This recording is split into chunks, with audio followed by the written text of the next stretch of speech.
Tirupati Kalahasti murder కేసుపై పోలీసులు విచారణలో సంచలన విషయాలు బయటకు వస్తున్నాయి. రాయుడు హత్య కేసులో కీలకమైన విషయాలు వెలుగులోకి వస్తున్నాయి. ఈ నెల 8న కాళహస్తి నుంచి రాయుడు మృతదేహాన్ని సొంత వాహనంలో వినుత ఆమె భర్త కలిసి తీసుకెళ్లినట్టు పోలీసులు గుర్తించారు.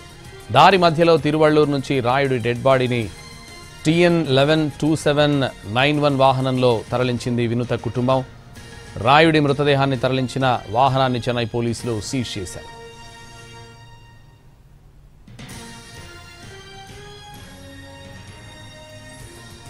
రాయుడు 15 ఏళ్ల వయసు నుంచి వినుత ఇంటిలో పనిచేస్తున్నాడు. తమ ప్రత్యర్థుల నుంచి డబ్బులు తీసుకుని వినుత కుటుంబ సమాచారాన్ని లీక్ చేస్తున్నట్లు ఆమె కుటుంబ సభ్యులు గుర్తించారు. తాము దాడి చేశామే తప్ప రాయుడిని చంపలేదని వినుత ఆమె భర్త పోలీసులకు తెలిపారు. తనకు తానే చనిపోయాడే తప్ప తాము హత్య చేయలేదంటున్నారు వినుత. మరోవైపు వినుత